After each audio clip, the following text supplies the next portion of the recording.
Hello everyone, and welcome to this time, as both of my dear colleagues are spending some time, a decent punt out of where they ordinarily reside. I think one of them is going to regional, and one of them is going... I probably would still call it regional, but it's only more towards the rural than regional, so I, as the lone benefactor of the normal world, the civilized world, the cities of 2 million plus people, will have to be taking this episode ourselves. And this week we had a very interesting week for the three of us. It is obviously the second week, and I did... Gosh, not having Keith or LS here will have some limitations on what I'm able to say, because I know we did talk about our builds, but obviously a bit less than we'd like to, and a lot of that would have come through without necessarily our input, and so I won't be able to borrow their expertise. But first of all, first game that was played this week was my matchup, and that's also the one I'm most qualified to talk about. And I'm also going to pull up the notes, because there's a thing which should be very helpful in guiding me as a solo creator, and probably honestly helpful even as a group, of notes about what I was trying to do. So 4 things that I wanted to figure out, and I did not order these in a way that makes sense. So the game state, which is about identifying what your opponent has in the back, what that says about what they have on the field, and trying to identify what scares you the most, what scares you the least, and how to proceed from there. How to take best advantage of speed control, thinking specifically that all 3 of our teams, all 3 of the Pokemon Draft League Ice Cream, are pretty impactful, pretty oriented around speed control, or at least around being able to threaten speed control. Whether it be my team, obviously I've got a premier Trick Room setter in Bennett and Espeon. No, obviously they're like regional ones. Skarmory is a fairly stalwart Tailwind setter because of its access to Sturdy. And then I do also have like the fast Electro Icy Wind, as well as a very slow Bulldoze if need be, or a secondary Tailwind in Staravia. And then if we pop over to LS's team, premium Trick Room setter, solid E-Web on as well. It's actually the fastest Pokemon on the team, and then also access, obviously, like we saw in the last week, to the Swift Swim or Sludge Rush. Speed control on Beartick, and I believe this Decidueye might learn Tailwind, but I'm not 100% sure on that. I know that Cleavor does, but that's because it evolves from Scyther. I don't know if Dartrix learns Tailwind, but if it does, then this would also learn Tailwind. And then finally we have, and actually got the pace this time. We've made sure to do it. And then finally with this team we see another premium Trick Room setter in Glowbro, 2 like Icy Wind, Focus Mons, Flygon, not Flygon, Weavarmus, Magius, Tailwind Flygon, and Tailwind Venomoth, as well as a secondary Trick Room setter there in the Grumpig, and potential E-Web from Lantern. So definitely something that comes pretty heavily into the team. Now my opponent was playing against Camo, and if there's anything I know about Camo, absolute delight. Always fun to play against Camo. Camo loves going all in on crazy combos, and 2 of these combos were fairly well understood as they were being drafted. We saw the picks go back to back. We're like, okay, yeah, you can get away with that against Mialari. And though there is the third one, I suppose, not one I necessarily immediately realized. But by the time I was looking at the matchup, I'm like, oh yes, I can see that that's there as well. So we have the main one, which is the Frostlass Primeape. So you can use the ability, the item Frostbreath item. You can use the move Frostbreath onto Primeape, and because it's got EVO Light and you've obviously EV'd for it, you don't take that much from the Frostbreath, and then you activate its Anger Point, which gives you +6. So it maximizes your attack, I believe. I'm actually not sure. I believe it maximizes your attack. I know that Belly Drum maximizes it, which means it gives you +12. I believe that is also true for our dear friend Anger Point, but I'm actually just going to quickly double check that, because I don't want to be caught lying, I'd rather not be a fibber. Yeah, it is maximized, so that's +12. So even if you're at -6, you wind up at +6. Yeah. And that's obviously very significant. You pair that with Drain Punch, and the fact that Primeape is a fully evolved Pokemon that's allowed to run Eviolite, Primeape becomes quite good. It also has access to Rage Fist, so you can heal up with Drain Punch very easily, and then charge Rage Fist by getting hit. So that was something I knew I had to deal with. And then the other one is Salazzle and Kingdra. Kingdra has the ability Sniper, which means that its critical hits do double damage instead of 1.5, and Salazzle has the ability... has the move Dragon Cheer, which gives Dragon types a +2 critical hit rate. So if you pair that with a Scope Lens on Kingdra, you're getting guaranteed crits, which are doing double damage. I think you can also pair it with high crit rate moves, though I don't know if Kingdra has necessarily a great high crit rate move, maybe Aqua Tail. And then you don't have to run the Scope Lens, so you can pair that with like a Scarf set or what have you. But yeah, often you will prefer the... you prefer running it with the Scope Lens to get it on Draco Meteor, because that means you can ignore the -2 drops. So that's the main thing. And then the other one I noticed was Magby with Darkspoon. You can click Lava Plume with Magby, and then into Well-Baked Body you get, I think it's +2 defense. See, this is another thing I should have checked in advance. I'm pretty sure Well-Baked Body is +2 defense, but you know. Am I the smartest person of all time? No.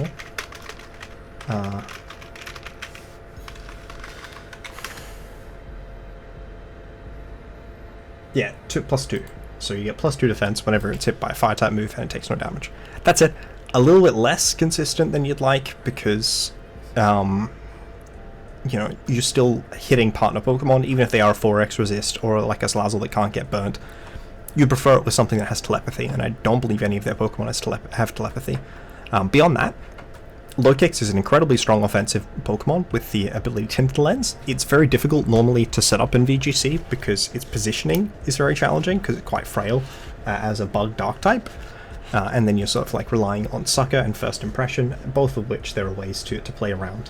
With Protect and First Impression, it only works on the first turn it's out, but it's very strong. And I believe it's +2 priority, which is pretty good.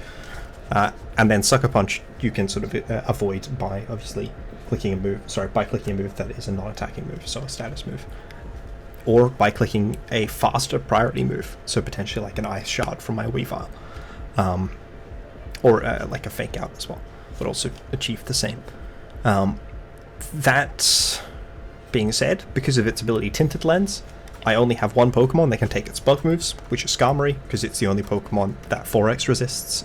You can't Terra around it. Terra only removes weaknesses. It doesn't actually give you a resist. And then, on top of that, I have to factor in the fact that Sucker Punch is quite,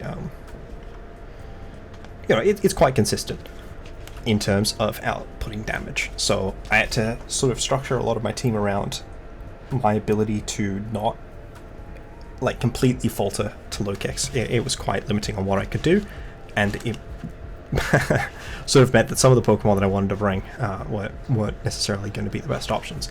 Certainly Espeon, a Pokemon that I really would like to bring into this matchup, where there's only one Pokemon that's faster, though it is obviously annoying the speed tie with Frostlass and the speed tie with Dotrio. Espeon does so much damage to everything on this team with the exception of Wordeer that I was really hoping to bring it. Then, you know, on top of that you've got like Pyroar, which is okay on the physically defensive side, and it has quite good damage output here because the both of the normal resists, which are Frostlass and sorry man, I'm having a stroke, Alolan Dotrio, don't like fire moves, so that's like a nice combo to have, as well as the fire move being pretty good into the Lokix itself. You know, Darkspawn being Spadef, but it's still not going to love taking the normal move paired with a move from a partner Pokemon. So yeah, but the fact that it was taking, I think it was like 60% or something from First Impression and then dying a Sucker after, meant that it was going to be a challenge to position. So a lot of that informed what I felt like I could bring. I think the most important thing to me was stopping them being able to get the Salazzle and Frostlass combos off, and that meant I had to be able to KO both of the Pokemon through Sash before they got a move off. And then, even then, I'd be limited obviously by... there are other things that could limit my ability to do that, whether it be like a defensive Terror or what have you. So that was sort of the thing I went there. I imagine they were like, okay, this is not a team that takes boosted Primeape very well, because its Rage Fist means that it is hard to check with Clodsire, because Clodsire is unaware, which can ignore the +6, but it's not going to be able to beat the Rage Fist unless it's doing it by clicking Toxic, and also somehow the partner Pokemon are not hitting it, or I've already killed all their partner Pokemon, so I'd have to be like Toxic, Recover. And even then, you know, it's still not necessarily the most stalwart of options. And then I actually don't even... I think that works on Kingdra, but the fact is, like, part of the reason they run Sniper is so that they can ignore Draco drops, and they would already be ignoring Draco drops against Clodsire. So, yeah, that's definitely a concern. And, you know, Clodsire is always a difficult bring, especially if it's not a matchup where I feel like I can set Trick Room super easily. So I went with a slightly different version. Here is what I would like to call my... Oh, I forgot to set all of the viewpoints the other way around. Going too fast. I forgot to turn the sound off. I meant to, yeah, keep everything, but it's okay. Let's just make sure I'm recording, eh? Okay, I'm recording. Yeah, so at this lead, we see that they did bring 2 of the combos. We see the Salazzle and the Kingdra, where immediately like, okay, that's got Dragon Cheer, it's probably a heavily supportive set. And we see the Frostlass and the Primeape, and I'm immediately like, okay, that's got Icy Wind, and that's got a thing. So I'm like, okay, I need to, sorry. Yeah, I keep being like, okay. But yeah. That said, we do also see the low kicks. We don't see Dugtrio, which is really good, or Go-Go. So those are their only 2 electric resists, which means that they actually don't have a resist to Jolteon. That said, they do have this guy, Low Kicks, and Low Kicks is very scary for Jolteon, especially if it's item boosted. So, my first lead, like the idea with this, is that I have an offensive Skarmory and an offensive Staravia. So what I want to do is use Speed Control from Jolteon or Weavile, either with the other of the 2, or with one of my flying types, to be able to try and stop Primeape from being able to get a setup off, or to be able to kill Kingdra before it gets like an actual turn of moves off itself. So that's foremost in my mind, is being able to prevent those combos on turn 1, and then the second most thing, which may be more difficult, is to not immediately collapse to the opposing low kicks. So game 1, and then on their end they're probably like wanting to scope out what my responses are to their combos. So I figured it was likely to be one of the 2 combo leads, rather than something with like a Magby. So game 1, turn 1 here, I see that they've got one of the combos, and I'm like, okay. I went with Staravia because I know, and what I've done with Staravia is made sure with Reckless, you know, it's basically the strongest Chen Power. If I've gotten any chip on the Kingdra, it would need to be very physically bulky to be able to take a Banded Staravia hit plus the Electro Web. And it does sort of want to run speed in this matchup, so that makes that a little bit less likely. It does sort of want to run special attack in this matchup, like I mentioned the Clodsire. You know, even if it is ignoring the defense drops, it still has very high special defense and high HP. So it does want to be able to hopefully muscle through that Clodsire, even if I didn't wind up bringing it. So, yeah, the most important thing to me is trying to remove this Kingdra turn 1. I think that it's entirely possible that Kingdra is not faster than Staravia. My Staravia is like max adamant. And then, so even if it is Covert Cloak or Claire Amulet, yeah, I'm just like, okay, I want to click E-Web, and I want to try and kill the Kingdra. So I also want to see if the Salazzle or the Frostlass is the one that's Covert Cloak, because I imagine one of them will be. I generally would expect it to be Salazzle, because it has to worry about Fake Out as well as Electro Web. But it could be Sash, and that's the other thing I'm thinking of. But the other Pokemon that's a really major Sash user at this point is Magby. Magby is much better with the Focus Sash than it is without, because in this matchup. In some matchups it may not be being threatened with a one-hit KO by a large number of the Pokemon on their team, but Staravia is threatening it here with a one-hit KO, Hydrapple is threatening it with a one-hit KO, Clawitz is threatening it with a one-hit KO, and Weavile is. And then depending on if I was like a Life Orb Jolteon may also be, if they were physically defensive.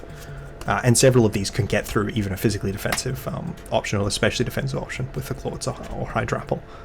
And then the Staravia for the physically defensive one. So the Sash is most likely on Magby, but if it's on Salazzle, I'd really like to find out right now. We did see it wasn't Air Balloon. Not necessarily big in this matchup, but sometimes it is an effective item to run on Salazzle, just for that extra turn. It's sort of like a pseudo Sash.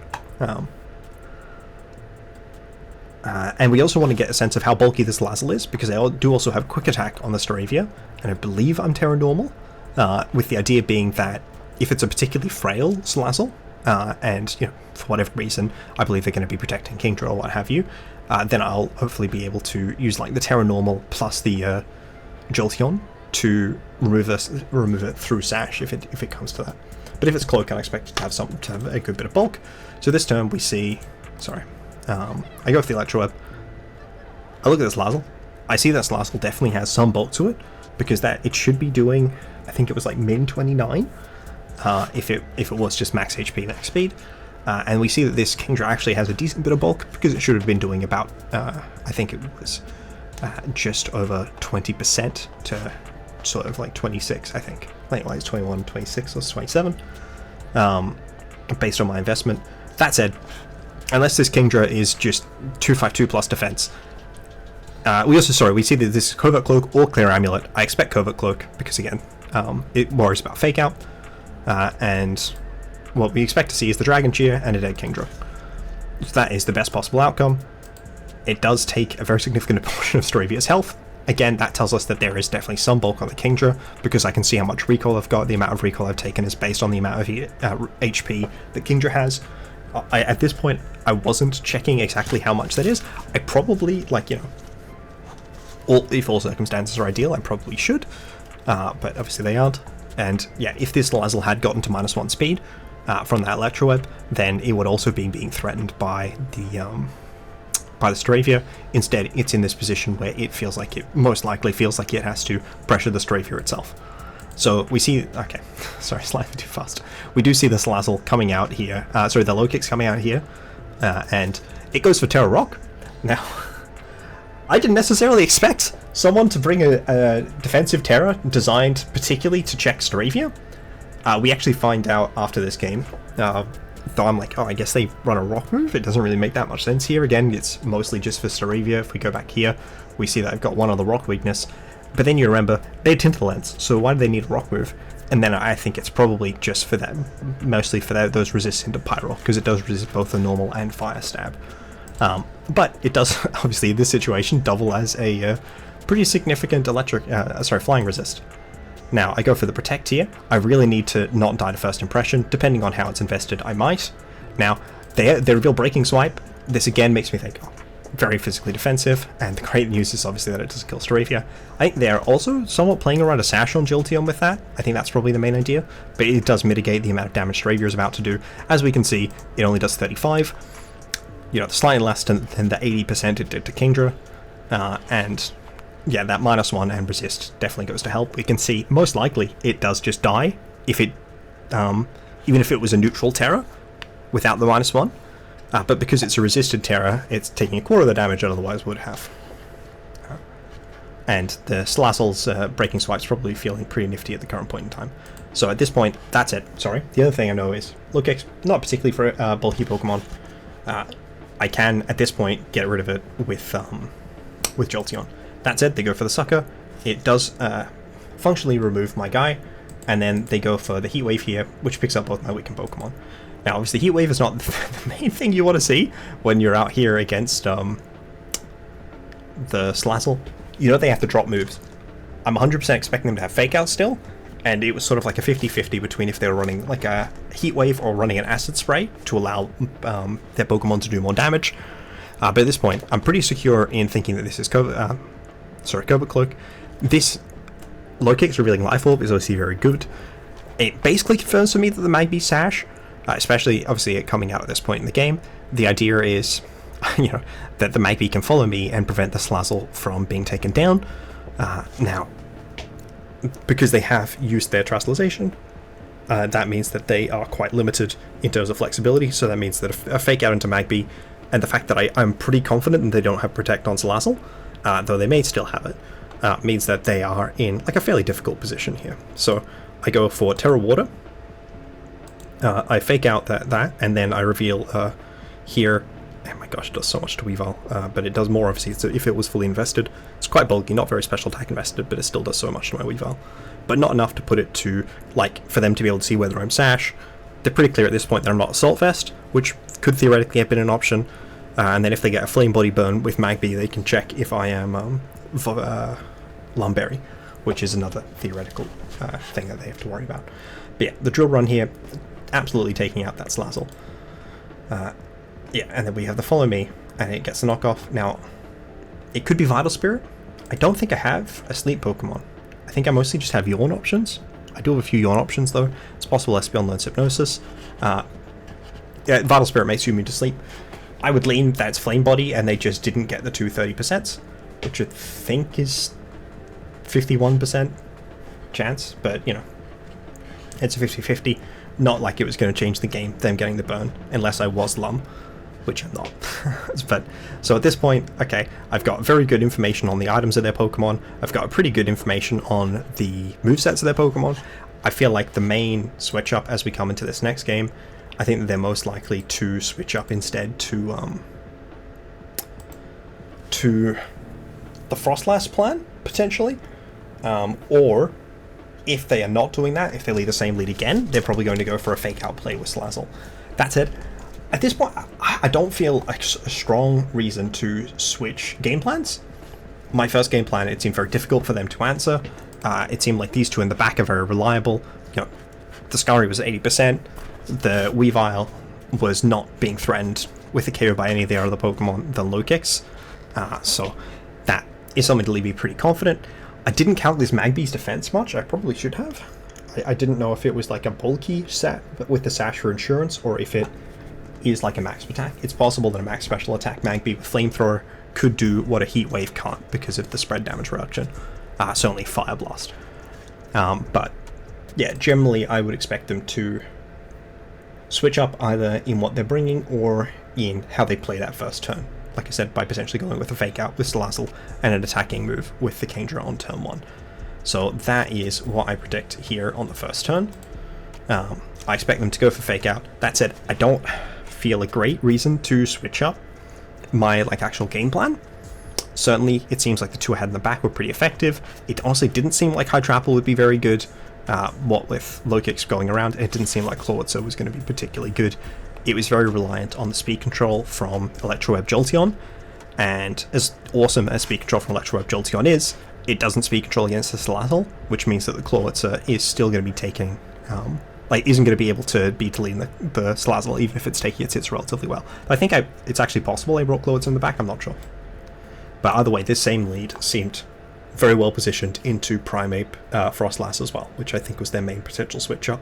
I thought it was a Magby lead, I just didn't really care about the Magby leads that much. So this turn we do see them go for what I assume, what my first thought is likely a double into Staravia here with a Fake Out.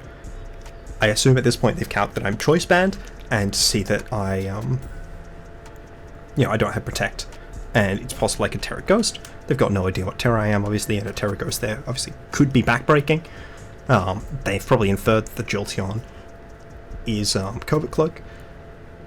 I guess for all they know, the Weavile's also Covert Cloak. It's definitely a strong option. But yeah, I've got pretty good information on what I expect all 4 moves on this to be. I don't really care what the attacking moves are on Kingdra, though I obviously expect it to be Draco. Either way, yeah, they get the flinch and then they remove Staravia. The good thing is that I have a lot of information on how bulky this Salazzle is, and the Kingdra is now, -2 special attack. So that means as I bring in the next Pokemon with the Weavile, I know, because I've got that information on how bulky Salazzle is, that if I get some chip into it with another Electroweb, it's very likely to faint to knock off, removing its Covert Cloak. And the similar thing is also true for the Kingdra, but the Kingdra goes for Protect here, which obviously winds up working out pretty well for me, as I'm able to double hit and knock out that Salazzle. Now, here we are with the Lokix. The Lokix could potentially, and I don't believe I have Sash on this Weavile. Sorry, I do have Sash, I don't believe I have Protect on this Weavile. The Lokix could potentially threaten either of my Pokemon here with a one-hit KO from First Impression, but not necessarily. Any chip, and they definitely are, at 100% they'd be in range of Kingdra spread move, and Weavile is basically always going to go to Sash. But the good news about Sash Weavile is it has Pickpocket, which means it can steal their Life Orb, and then die to its own Life Orb that it just stole from the First Impression. So, I go for Terra Ice here, because I'm looking at it, and if I don't get the Life Orb, I need the Terror Boost to reliably knock out low kicks. So I hear, and then I steal the Life Orb, and then I miss Triple Axle. That was not a very good turn for me, having wasted my Jolteon, and then also wasted my ability to kill the low kicks. If I had hit that Triple Axle, the low kicks faints, and then they have Magby and Kingdra. Most likely next turn, because I do have the Skarmory in the back, most likely I faint to the Life Orb, which I don't think I actually thought about at the time. But most likely I bring in Skarmory, then I can Electro Web and Drill Run the Magby, and then I can just double the Kingdra the following turn. Because I would anticipate the Magby to anything. I'm actually not sure what the Magby moveset is. I'd imagine Follow Me is very likely. I think Helping Hand is pretty likely. I imagine a Fire move, but I haven't necessarily thought out whether it had Protect, and that could complicate the late game, so I may wind up going for a Drill Run into Kingdra instead, though I am Drill Peck as well.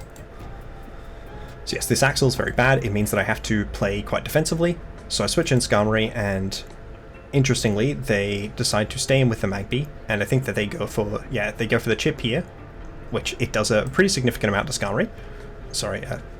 It does a pretty significant amount to Skarmory, and it most likely does not get Jolteon in range of the Sucker Punch, because in the previous game, we saw the Sucker Punch doing 74 with the Life Orb, and because I stole that Life Orb with Pickpocket, it's doing less damage in general. That also means it's unlikely to threaten my even the offensive Skarmory that I did bring. So I get the speed boost here with the Skarmory.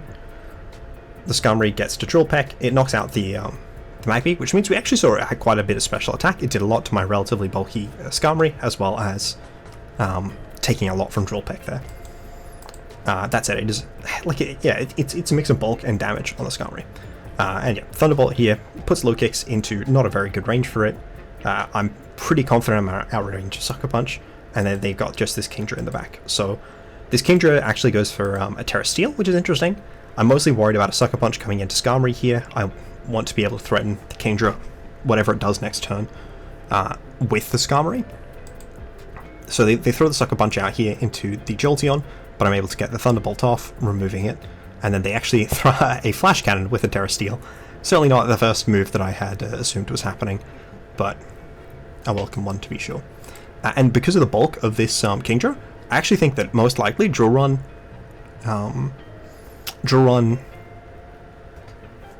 nope, having a stroke, Drill Peck plus Knockoff may not KO, and because the Skarmory is so low and the Weavile dies to the Life Orb, I think this game actually comes down to whether I can hit this Drill Run, because it's 95% accurate. But yeah, the main thing that I needed to do was sort of remove, keep my Pokemon in a position where they weren't threatened by low kicks, because I'm able to effectively isolate Kingdra due to its lack of bulk and the weak armor here that I got. Actually, I just realized. So I put in Stravia for Heal Weak, but I also think that the Skarmory weak armor play was a very big bring. It gave me very significant amounts of speed control. It allowed me to be faster reliably than this Kingdra. But yeah. So then we go here, we see the Drill Run go in. Even with a critical hit, it doesn't pick up. Very unlikely that a Drill Peck plus Knockoff would have KO'd. But, yeah. And very likely that the Flash Cannon would have KO'd me from there. So it doesn't go to Game 3. This is just, I think, Game 1 again. This is what I wound up bringing. I did not wind up using the Clawitzer or the Hydrapple. The Clawitzer was mostly designed with just Water Pulse being generally good offensively here, and then Dragon Pulse being able to put a lot of damage into Kingdra specifically. With the Assault Vest there, it helps me take on moves from Kingdra. I think there was some special attacker that the Terra was for. Oh yes, Lazzle, I guess. No, that doesn't really make sense. I already resist it. I don't remember why it's Terra Dragon. Maybe it's just for the damage. Either way, yeah, had the Assault Vest, and it had a good bit of speed. The idea was being that I had Icy Wind, which actually works with Terra Ice to get a slight base power boost from 55 to 60, and then I had Terra Fire, Terra Blast here for that Goat, and that Alolan Dotrio.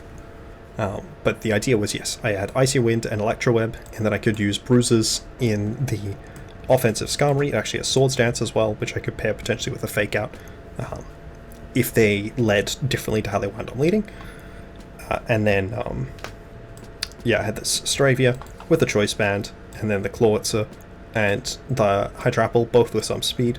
A lot more on the Clawitzer. The idea is I need 2 speed drops to get Hydrapple to do much.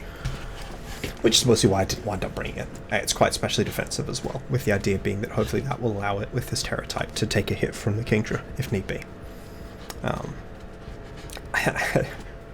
I very much had to oscillate towards an offensive game plan against the Frostlass Primeape version. Now, what we did see, Terra Fire on the Primeape, sure, it's not going to wind up being particularly effective into this matchup. But yeah, the very bulky Drain Punch Rage Fist is sort of what you anticipate when you're pairing it with Frost Breath. We see a Culpa Berry here on the Frostlass. It had a good bit of bulk, but probably was still getting 2-hit KO'd by a double up from Knockoff and Thunderbolt, even with the Culpa Berry. And certainly that would have made it very difficult for them to do that, but also because it's Culpa Berry and it was Terra Dark, you know, it means that Electroweb speed drops it, and then it dies to Staravia. And with the Primeape not having an attack investment, it's not going to be doing enough for Drain Punch and Rage Fist, maybe not even doing enough to KO Staravia. So potentially, like a Defiant Primeape, if they brought that instead, could have been more threatening. It could have given the ability to do a mix-up. But I was fairly confident that they were just going to bring the combo set because, like I said, Camo, very fun to watch in the season. Loves committing to these cool combos. Now, yeah, Life Orb. It's actually zero, like not speed invested, Terra Rock, and it only has Sucker Punch as an attacking move. It's got First Impression Sucker Punch. I don't really know why the taunt was there, but it was very interesting. We see here that it did in fact have Protect. It did not have Helping Hand. It actually had Will-O-Wisp, which is an interesting bring on the Magpie. And it was max HP. Yeah, I think you often need to invest more on the defenses for it to be more effective. But yeah, very bulky Kingdra we see here. Very bulky Slazzle we see here. Like near max Spadef. Well, not obviously not max, but all of the investment is into health and special defense, which we did see with the Heat Wave not doing that much, the Breaking Swipe certainly not doing that much, and yeah, a relatively bulky Frostlass as well, but probably still one that loved to double up, maybe with Terra Dark. So, definitely interesting takeaway. Very glad I didn't need that crit. The knockoff would still have done enough to the Kingdra, which I did check after, but my gosh, it certainly gave peace of mind. I was so glad not to miss that draw run, especially with them not running a water move on the Kingdra. I certainly had expected something like that. But yeah, now we get into the second game, which is LS and Samax, who I actually played week 1, so it's interesting to see two versions of our team come up into the same team in a row. See, LS and us and I are going to be playing against each other in the last week, so that will be interesting. Certainly something to look forward to, and we'll be playing each other's Rogues Gallery as the season goes on, of course. So we look at this team, it sort of has the same, like I did go over it in some depth in the previous week. We see Heracross is reasonably good here. We see that Drifloon is a really significant stopgap against the majority of the opposing team. We see that Zoroark is the fastest Pokemon in the matchup, and they don't necessarily have great Zoroark resist. There's really only the Mabostiff, which the Zoroark could run like a Focus Blast for, and the Mabostiff is having to like hit a Play Rough into a Pokemon that, you know, looks like Copperajah but is secretly Zoroark or what have you. So it's definitely a very volatile matchup. It's something where we see Rotom's got pretty reasonable offensive potential, but is very prone to being threatened and bullied by the Zoroark and the Thwackey, as well as obviously Luxray being able to take it reasonably well. And if it's a sort of especially bulky Sandslash, it's able to take it well as well. And then a Drifloon, potentially even like a Flare Boost Drifloon, but sort of any Drifloon with Shadow Ball is able to threaten the Rotom pretty effectively. Certainly, again, like if it's paired with Thwackey. I think I may have actually said Grookey, but yeah. And then, you know, Beartick, ice damage is, in general, pretty good. This is certainly a matchup where it is good. Pignite's a very good ice resist, but it's a challenging Pokemon to bring. And if they do bring Rain like last time, then you'd expect any water move to break through it. It does get Dark move for Slowking, and it gets Fighting move for Copperajah, so that's something that I have to keep in mind. Reuniclus is reasonably good in the matchup, though their Trick Room options are just slower, Copperajah being slower than Rhydon. And then everything else is sort of speed time the Reuniclus. So the Reuniclus, if it's coming, probably has to bring, or the Rhydon has to bring a Room Service, which is a move to make them go slower than the other guys in Trick Room, and ideally faster outside of Trick Room. But yeah, certainly a matchup where Speed Control favors Sam. like, as we could see in my game, right? Sorry, I had to go specific detail about the speed control. I was just thinking, okay, I've got earwebs. Earwebs get me the ability to delete a Pokemon turn 1, delete a Pokemon turn 2. Sort of most of my games wound up being, all the games wound up being fairly short. And they wound up being fairly short because I was taking advantage of that speed control. And just thinking, if I came in on the Breaking Swipe, was I Cloak? I Clear Amulet? Yeah, I was. So I would have come in and gotten the speed boost and the not lost the attack because of that. That would have been funny. Not that I was particularly planning on it at that point. We're taking more from Sucker though. Sorry. Yeah, definitely a very volatile one, and one that I would anticipate both players to be trying to get speed control. So Sam to be maintaining the speed control, whether it be by targeting down the speed control options on LS's team, and then LS by potentially going for speed control, or by trying to get their speed control by just knocking out the Zoroark, because they have several Pokemon that are faster than other guys that are not faster than Zoroark. That's a Drifloon can also make it up there. Potentially even to remove terrain with like an Ice Spinner. That's not what I'll do. So, if you look at this matchup, we see Growlithe coming, potentially as a sort of significant stopgap against, like we said, that special offense, that Drifloon that is annoying. The Thwacky there is not likely to be taking a move specifically for Growlithe, and Intimidate means that you're sort of covered pretty well against Copperaja if it's not running Clear Amulet, Luxray as well if it's not running like the special set that it may sometimes run. And then having the extra Intimidate on Mabostiff just means that you are neutering the physical offense quite effectively. But you just have to worry about that Zoroark, of course. So we come here to turn 1, and we see Heracross, Mabostiff lead. Like I mentioned, Heracross very good at threatening this game. Mabostiff also very good at threatening, both of them sort of isolating out that Slowking, as well as, like we said, getting that Intimidate off. Which hurts the Thwacky, hurts the Copperaja, hurts the Luxray, again, potentially hurts the Zoroark. Now, we do see the Grassy Surge go up. I actually think if I'm here, one of the first things I consider is whether I think this Slowking is actually, so, no it isn't. We see here, what you want to check is, we see Tyrese Thwaxy's attack fell first, so Thwacky lost its attack first, then Slowking. I'm pretty sure that's based on speed, so if this was Zoroark, yeah, Zoroark obviously is not particularly good on Sam's team, as many have said, but you'd be able to tell if it was Zoroark, because it got intimidated first, I believe. Either way, Heracross, if it's got a Covert Cloak, is feeling really good here. If it's not got a Covert Cloak, obviously you can consider Terra Ghost. Even if not, you still have the ability to potentially roar out a Slowking if it's going for Trick Room. You just sort of hope it isn't going for Psychic. Now, okay, I guess it doesn't go in that order, speed order, so I would have got it wrong. Like I mentioned, Focus Blast is the option for Slowking. I think it's a roll into the Mabostiff, as well as obviously 70% accurate move.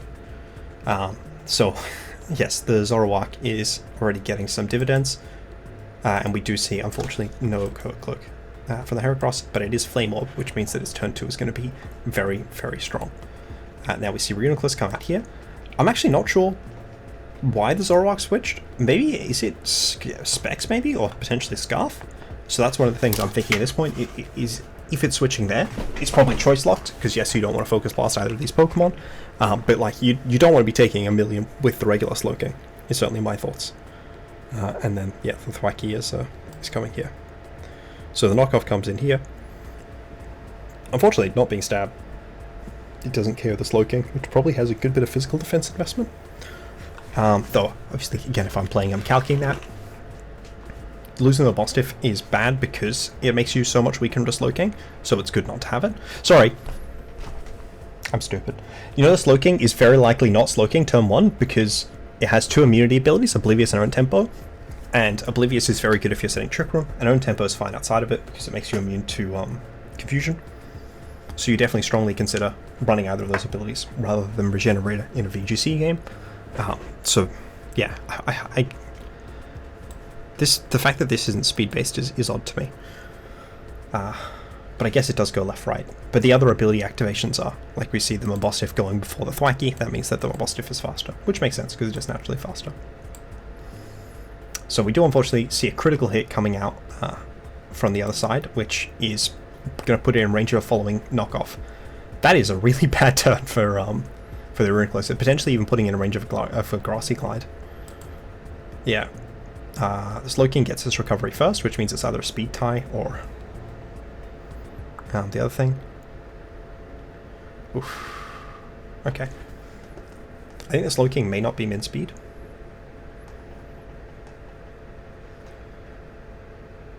Okay, see, I probably am not protecting the Heracross here. That's an interesting play. Because we did see the defense boost, that makes me think it's very likely that it's unburdened, and thus that the Heracross is moving first. But if you're worried about a speed tie with Slowking, that is definitely a reason to do that. I'm just concerned. Oh yeah, we know the Zoroark's in the back, so you know the Zoroark is going to be slower. And we see that the... Oh yeah, also we don't know what the Drifloon's going to Terra, and the knockoff isn't going to be doing that much. So no, I think it does make sense. It does make a lot of sense. Heat Wave goes off here. Heat Wave is doing pretty good chip. You know, the Growlithe we expect to be at least somewhat specially defensive. So Heracross gets to remove one of these Pokemon, and the question is whether Growlithe can beat the last one. I think it's pretty reasonably able to beat both of them. So we see the close combat go here. It deletes the Drifloon, and then you know, Night Days comes out here. Interesting bring. I think that's got a confusion chance. And then that means that, you know, we've seen the damage that the Heat Wave was doing as a spread move. It's not going to be getting grassy terrain recovery anymore. We expect, certainly with that crit, but even without that crit, you can see that would have been a 2-hit KO with a single target Heat Wave. So the Night Days here needs a confusion, or they need a Heat Wave miss. And then unfortunately we do see that Heat Wave miss. But yeah, I think it's definitely good targeting to go for the Drifloon, because you've identified, you expect that the Zoroark is choiced, so you don't expect it to be able to pop out anything particularly challenging to beat through the Growlithe. Even then, I think it's probably specs based on how much damage it's doing. But honestly, it could be wrong. I don't necessarily have all these head calcs as well. Growlithe is more of a level 5 Pokemon in my historical experience. But yeah, whereas you think the Drifloon may have Strength Sap and thus may be able to recover through the Growlithe. And unfortunately, yes, we do see that, and then the time runs out. I think that Night Days is also not 100% accurate. But yeah, certainly would not have preferred the crit. And no Night Days miss there means that there's not necessarily an out. And no Extreme Speed! Heartbreaking. Clearly Extreme Speed was the out. So yeah, that is a really unfortunate end to Game 1, but I think pretty well played. Yeah, definitely the Protect on the Heracross makes more sense, because obviously the Terra hadn't happened yet. This is the problem with just me, and with everyone else having lives where they're traveling. That's not what I meant. This one. So Game 2, how do you adapt? I think that certainly if I'm leading the same leads, I would expect not to... I'd consider Trastalizing Mavostiff if I lead the same two leads. How do I expect Sam to switch up? I honestly wouldn't expect Zoroark in lead. I don't know if I expect Slowking in the back. Maybe like a Luxray game? Maybe still Slowking in the back.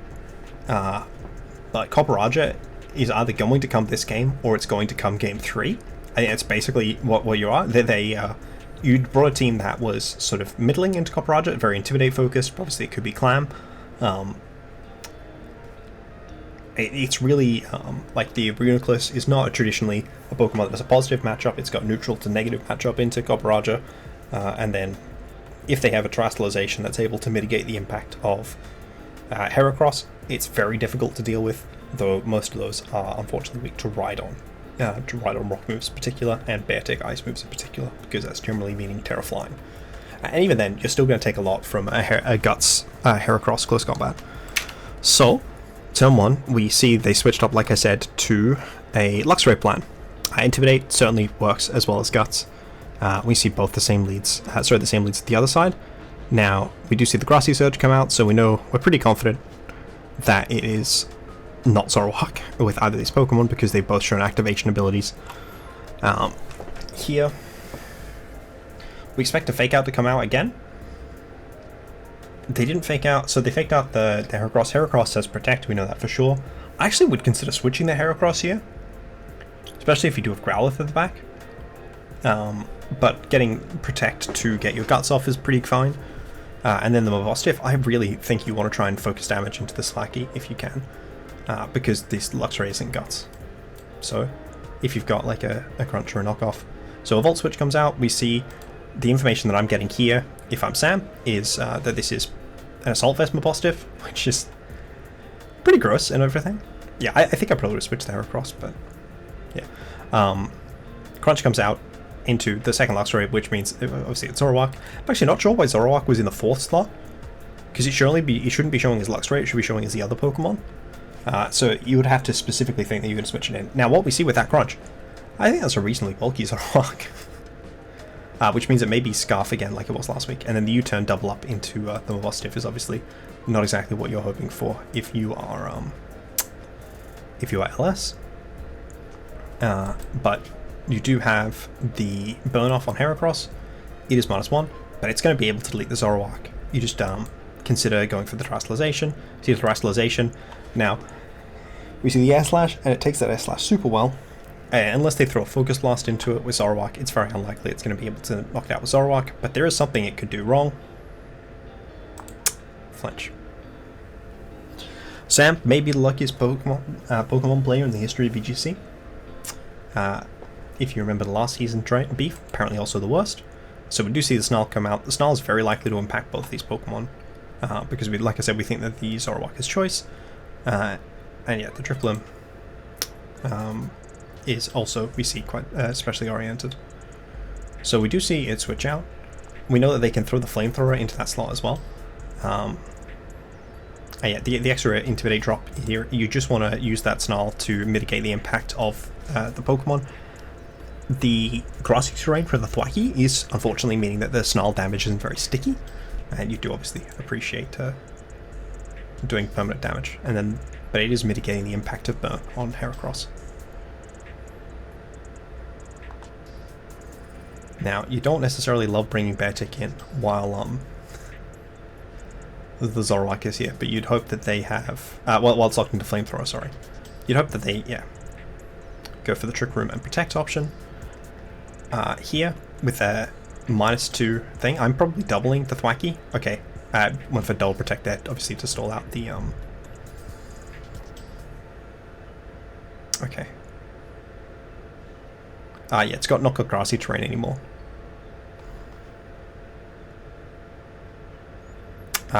Very clever double up there to ensure that you get through the Zoroark, if it was the Zoroark, which it did wind up being. Now the Zoroark, that U-turn there, look, this is a very strong position for LS. LS still has 4 Pokemon, the Mabostiff is very healthy, and we know it's faster than Thwacky, so it's only going to be able to glide it. You sort of need to Air Slash through it. But yeah, being able to get the terrain back and being able to get that Fake Out back, certainly very effective, as well as being one of the better moves it has there. But yeah, the Mabostiff is a significant problem for the team. Now we do see the Calm Mind come out here, and you're like, okay, well that is annoying. And then you remember the Mabostiff as Snarl, so like you again are just trying to Air Slash through it. I probably would consider going for Snarl there. I don't know, or knocking out the Thwacky. I think those are probably my 2 main concerns. But yeah, the fact that the Drifblim is not able to speed boost anymore is obviously very significant. We do see the Beartick obviously being like a Trick Room guy. He's both quite bulky, taking that -1 glide pretty safely. You'd certainly very much expect it to. Either without terrain because the damage is lower, or in terrain because it's got the grassy terrain recovery. And then the Mabostiff, like we said, being naturally faster, meaning that it's really only able to throw out those glides. So we go to game 3. Obviously, Heatwave doesn't miss here. This ends a 2-0 game for LS. You know, even getting this game to as close as it was came down to that Air Slash flinch into the Heracross, which 100% was claiming a KO on that turn. Am I going blind? Yeah, it was most likely claiming a KO on this turn. So we go to game 3. You 100% are thinking Sam's going to bring Copperajah here. We just saw 2 games Copperajah would have been good in, and Copperajah didn't come. Copperajah's positive matchup into all of the guys think we're actually thinking that the Growlithe might be Sash, based on that Intimidate, based on that Night Daze damage. I don't know. Especially if the guy does a rock Scarf, though it might be Specs. I don't know. I could be wrong on many of these items. So what do we think? We know this is choice. We know this is grassy item. We haven't seen an item on Luxray. It took a lot from Psychic, so we don't think it's Assault Vest. We think the Copperajah might be Assault Vest. It was Intimidated, so it wasn't Clear Amulet. Thwacky? We didn't. Thwacky took a lot of damage, actually. Thwacky might not be Eviolite. Certainly as we're coming into the third game, the main thing that's important, like we saw in this game, is having that follow-up. So being able to bring Reuniclus as well as any support, whether it be the Intimidate spam, but certainly like that Bear Tick. Like this team wound up being super weak to Trick Room Bear Tick. It's really only the Copperajah and the Slowking, right? That's two Pokemon, which again are slower, but are not significantly so, and not super sturdy into the potential coverage. So I want to go to turn 1 here. We see Intimidate come out, and we see the Oblivious, so another, we know this isn't Zoroark this time. And we see, yeah, the extra Heracross, the final Heracross Mabostiff lead. Certainly threatening into the Slowking. Unfortunately, with that Volt Switch damage, we think the Mabostiff is Snarl, which means that because it's Oblivious, it's immune to Taunt. We expect that the Slowking will be able to set Trick Room itself. We don't know if it necessarily wants to do that. So we see Protect come out, which is interesting. I probably was not clicking Protect there. I was probably clicking Knockoff. Yeah. Just because I think it's very likely that they Volt Switch and Trick Room that turn. So the Intimidate here is definitely annoying. I also consider switching Mabostiff, just to get rid of that Intimidate and reset your own. So Bear Tick and Reuniclus double switch. Very sensible to bring in the back. I think Copperajah is a very difficult position for you. Yawn. Heat Crash does 1,000,000. And we do see that it's Clear Amulet on the Copperajah. I'm honestly surprised it didn't come earlier. The Heavy Slam does a very significant amount. So then the question is, presumably these are all speed ties. The question is, does the Copperajah lose the next speed tie? And it goes for the Protect here to avoid having to go for a speed tie. We do see that miss come out here. Unfortunately, that Crunch is not enough to knock it out. And sorry about that. Yeah, so the Psychic hits into Protect. The Drowsy being a pretty significant impact. I actually think this is probably Life Orb on the Reuniclus. It's doing so much damage, and I don't think we've seen that it's Regenerator. Yeah, that Hydro Pump very likely to have KO'd, but I believe Slowking and Scald very likely to have picked up from that range as well. 32%. Not going to be leaving the next Crunch, even with an Intimidate. But very unlikely to take it, because you can just remove both of these opposing Pokemon, assuming you hit the second Hydro Pump, which you do. Now, here, the Copperajah is quite low, which is good. So I think I'm basically always going for whatever move I think is most likely to knock out Copperajah. And then knocking off into the Slowking. I'm actually thinking, if you've got a Dark move on Bear Tick, I think I'm probably throwing that into the Slowking and knocking off the Copperajah, because the most important thing is killing the Copperajah. Oh wait, no, you are Clear Amulet. So a CC, it would be fine. Yeah, okay, that's good. Yeah, okay, cool. That's exactly what I was thinking. At this point, you throw a CC and you throw another CC into the Luxray. It is faster, and it gets the attack drop as well. But the attack drop isn't enough to stop it KOing. But unfortunately, the play rough is enough to put it in range where it's unlikely that this Bear Tick is going to be able to beat the entire team by itself, especially at that -1/-1. So, a pretty well brought up endgame by Sam. There's probably a few plays where like it could have been a bit closer, but yeah, that game 1 propelling him into this final game. We see Heracross, not super bulky. It's actually Fleamorp. That is an interesting brain. Yeah, some of this I don't remember. That was Eviolite. That was Max but F Eviolite, and it was still getting to a Q. That's got to be Specs, right? Yeah, okay, that's Specs. I mean, it knocked out the Mabostiff through the Assault Vest, which I believe we checked after was a roll. Obviously, it's 70% chance to hit, and then it was apparently a roll on top of that. Sam, luckiest player in the history of Draft League, as it is well known. Yeah, Life Orb, max special attack. Definitely tracks with the damage that we were seeing. Leftovers, Iron Defense, Horn Drill. I understand why the Stridon did not come to the games. And then the Bear Tick, Clear Amulet, and I think we saw all of these moves. Did we see Protect? Yeah, we did, in Trick Room, I believe. Keyway's Fairy Face, Howl. I actually don't know if it gets Helping Hand. I think it may not. So then, yes, we see the specs here. We see that the Luxury is actually Scarf itself, which is interesting. I guess that makes sense why it kept Volt Switching. I guess that makes sense why it was faster as well, and then still took hits reasonably well. We saw that when it got knocked off, didn't we? No, it got crunched, not knocked off, didn't it?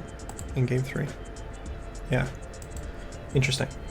So yeah, the speed, the Scarf Luxury wound up being faster than the Heracross. I should have realised that when it was faster, but it's late, I'm doing this by myself. Heartbreaking. Yeah. Psychic Fangs, Facade, so covering for if it did get Skull Burnt. But yeah, not a lot of special defense direct, which did mean that it was in range of that Specs Focus Blast. And Terra Dark, definitely unfortunate. Probably an oversight, as I certainly have had my own oversights in prep.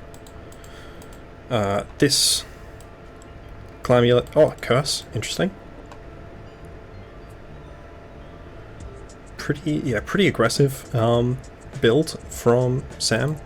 You wouldn't necessarily have expected to go to like a turn 12 game. Obviously they lost that turn 12 game quite thoroughly. The turn 8 game they almost lost, and then the other turn 8 game they won reasonably decisively. And then yeah, there was a decent bit of bulk on that Zoroark.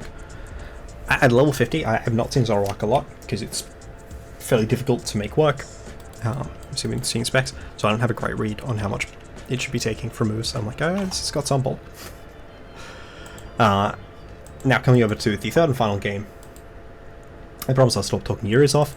We see Keith against a newcomer to the league, Spinarak, I think 6179 or some other combination of numbers, but that's the one that my soul says is correct. I can actually fact check that.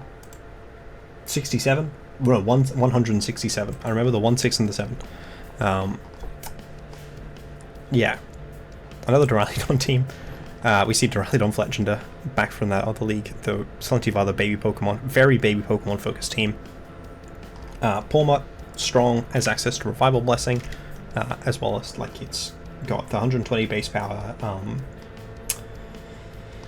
Double Shock, I think, is its signature move, as well as Close Combat. I believe it also has access to Ice Punch with Iron Fist, which can really hurt Flygon and Hydrapple in this matchup. Morgrem has access to Screens, Fletchender has access to that Prankster Tailwind, and then you've got Dreadnought, Sceptiles, Fast guys, and then sort of the rest of these Pokemon are just sort of random guys that are sometimes maybe useful. Got Fake Out, Intimidate, Hospitality, all reasonably, like Shadow Tag as well, sorry, but helpful abilities. That maybe sometimes makes sense, though I don't know if they're coming most games. You do see that they have a few Pokemon that put a lot of pressure into Sceptile and Flygon. That said, you do also see Flygon is reasonably well positioned. Weavile is incredibly well positioned. There's really only the Fletchender. Like Triple Axle should KO a non-defensive Terran. Pawmot, it should KO Sceptile certainly. And then you do have access to knockoff with a partner attack to put pressure onto Dreadnought, as well as Ice Shard to be able to dissuade Fletchender from setting Tailwind with Gale Wings. Because if you pair it next to a Pokemon that's faster than Fletchender, whether that be potentially a Vigoroth or a Flygon or a Smagius, then I don't think Venomoth is unfortunately able to KO if it's Eviolite. You can prevent Tailwind by putting the double up. Much easier into Fletchender and Fletchling than it is into Talonflame, because Talonflame is already very fast. That's it, you have to worry about Fake Out. So, maybe easiest done with Mismagius, because then you can cloak the Weavile, and you would expect them to potentially have a Terra Ghost. So, yeah, I expect like Weavile, like the Glow King Trick Room mode is also quite good here. Gerda does good damage, Berserker does good damage in general. Like Hydrapple's also pretty reasonable. It's got Earth Power to cover for the Duraludon, and nothing else. Well, nothing resists Dragon except Morgrem, and the Morgrem doesn't take it very well. In general, Morgrem's not a great Pokemon, I don't think. So, we see Lantern come here. We also see... Oh! This is an old... Sorry, I forgot. They made transactions, and I have the one from before they made transactions. They picked up Frostmoth and Staraptor. And they dropped Pormut. I don't know what else they dropped. Probably Sceptile. Not 100% on that. I completely forgot that they made transactions. Well,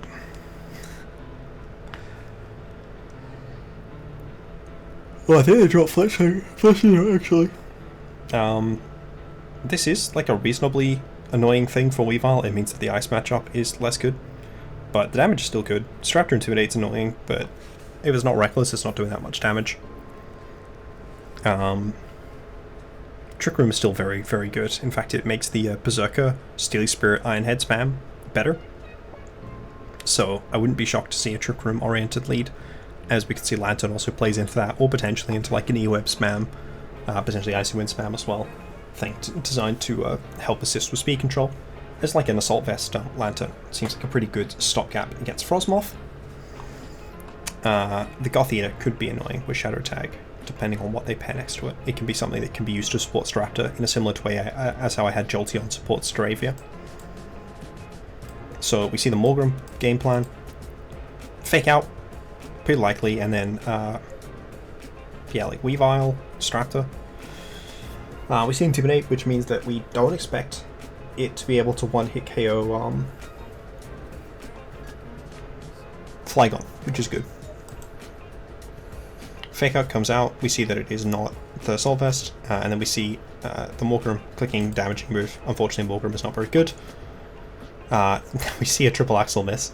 That is quite frustrating. And we see a Rock Slide with the Reflect there, being able to potentially like insulate the Duraludon against damage. Assumingly, yeah, Keith is thinking the Morgrem isn't KOing the Weavile. The most important thing is removing whatever the partner Pokemon is. Obviously, if that triple axle had hit, it's at -1 attack and behind Reflect, but it's still probably doing a like a good 40% even to an EVO like Duraludon.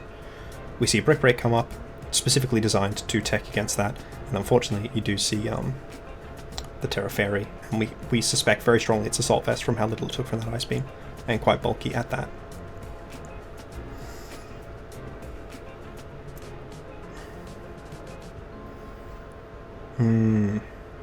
Not fainting to that next Rock Blast. So if it is E-Web, it probably, I don't know, I think maybe should have been clicking it. Okay, it is E-Web. Probably should have clicked that 2 turns ago, and certainly last time. I think that we're thinking this is Assault Vest, based on that Dragon Pulse damage. That's normally traditionally quite a strong guy. Infestation comes out, so we expect this to be quite a tanky variant. Swagger comes out, because of course it does, with Mental Herb. When I click that, it misses. Of course, instead it gets a Confusion. Okay. Okay. Morgrem is one of the Pokemon of all time. Yeah, certainly with a Swagger miss, that was an immediate loss, but I think even that triple axle would have meant that Duraludon died several attacks prior, and then Weavile was most likely alive. And an alive Weavile is a significant problem for the remainder of this team. So, I mean, they did well in dodging, but they did well also in making sure that they were focusing a lot of it against the Weavile and that Brick Break there. You'd have to ask what the last move on Flygon is, and I think at this point you probably suspect that it's a Dragon move on account of the fact that it didn't click it against the Morgrem Duraludon, and you really wouldn't expect the Rock Slide to be particularly good. You may even think it is Outrage rather than like a Draco or a Dragon Claw, because they didn't click it at all against Morgrem, and it certainly would have been better than Rock Slide, unless they actually got the flinch, which many people do not. So I think the main thing that you notice is that Flygon wound up not being very good there. I'm probably at this point thinking to lead towards a Trick Room game plan. Lantern was able to sit on the field and dish out damage for a while. Berserker, you certainly expect to be able to do the same.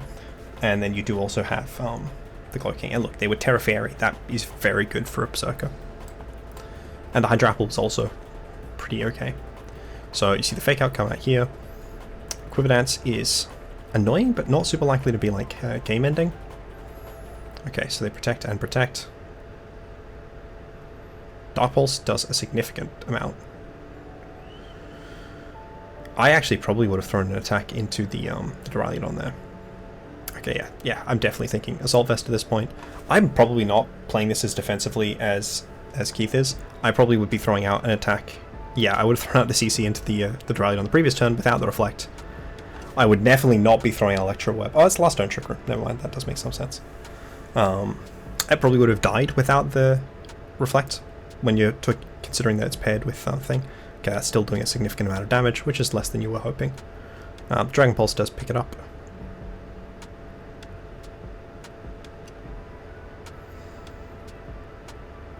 Yes, Thief to steal the Assault Vest. That's a funny prep. Okay. Not missing a single one. If you get another Confusion proc, I will cry. Okay. No bonus Confusion proc, but the game is pretty well won. No in Depot? Yeah, I mean... yeah, I think Nermus wound up being in a position where he got Confusion procs, right? That certainly helped, but they played the Duraludon very effectively. They had a lot of very effective protects on the Frostmoth. The Dark Pulse wound up being pretty effective against the field, as it were.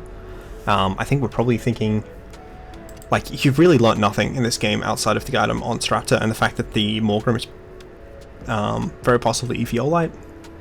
You don't learn anything about the Frostmoth. No, the Duraludon's Eviolite, right? Yeah, it is. So, it is likely.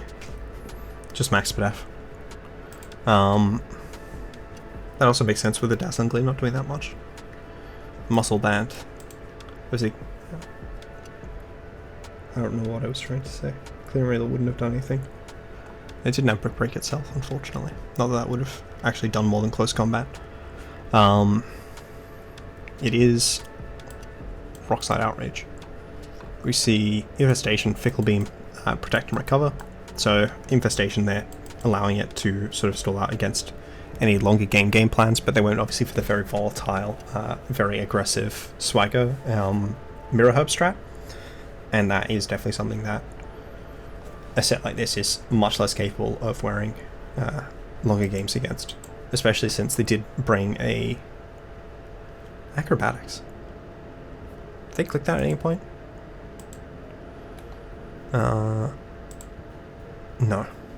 But the Thief Close Combat, both non-stab moves wound up being very effective support damage options in this matchup, whereas like a normal move, flying move, wouldn't have been able to break through the Hydrapple and may not have broken through the Slow King as effectively. I guess Mental Hub doesn't. Oh yeah, because Lum, and there's another berry that's specific for Confusion, but it's too late for me to remember. Very, very volatile game. Both of them going to turn 10. And yeah, the Swagger strat will end up being particularly effective. I know I was pretty annoyed last season 2 seasons ago, when I wasn't able to bring Swagger because Ninetales didn't learn it until the DLC that we weren't playing with. Heartbreaking. Or no, I think it only learned it in old gens. I think we were playing with the DLCs. I'm not 100% on that. That's it. Thank you guys for watching. I think, yeah, maybe probably the main... I don't know, there isn't really like a really easy criticism. The Weavile, was it Ice Shard? No, it dropped Ice Shard. It really needed Ice Shard, I think, to be consistently threatening. The Terra Water wound up being effective, though even then you saw that the Iron Head was 2-hit KOing, right? Steely Spirit, Berserker is ridiculously strong with Iron Heads. It's just about putting yourself in the position to be able to click them. I think maybe it should have come the previous game.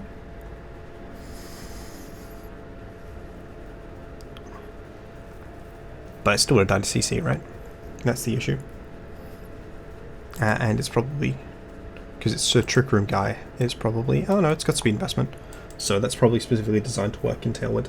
I think that may be the main thing that was needed, was having a stronger breaker. The Assault Vest Lantern did very consistent damage, but it just wasn't enough to be able to break through Pokemon. And I do think there was some mischaracterizations on when to go for speed control and when to take advantage of it, that I think in Game 1 led to difficulties. Like this turn, if this is an E-Web turn, then it means that you're just getting an extra attack off. But yeah, unfortunately that terror. Like, now instead the Duraludon is moving before the Lantern, whereas if you'd gotten the E-Web off, most likely the Duraludon would have been slower. We saw that the Duraludon did not have any speed investment as well, quite especially defensive. The Terra Fairy wound up being very effective. I'd say Spinarak was very, very good at at leveraging their terrors to very significantly swing the game. That 51, not getting a Citrus Berry off, meaning that potentially you're in range of a roll of the next Iron Head, it definitely does not feel great. I've been there. Yeah. Goth Game with Imprisoned Trick Room. Okay. And Fake Out Helping Hand. All sort of good moves. Banded Dreadnought, but really these were the star of the show. And the Swagger was particularly pernicious, I would say. A lot of Terra Steel, and then that close combat just wound up preying very effectively on it, as well as on the steel itself. I think that like this game wound up, I guess, not being reasonably close, right? Still had the full HP bulky Frostmoth, so probably was still a one game there. But definitely one. Triple Axel missing in both of these leagues makes me remember the Weavile's maybe not the Pokemon you most want to bring. I really just not remember enough about the prep. Like, I didn't even have the right version of the dock. I think this is still on my dock, which is the problem. Either way, thank you guys all for watching. I'm going to hopefully be able to do the rest of these with some of my co-hosts. I love you guys. Thanks for. Goodbye.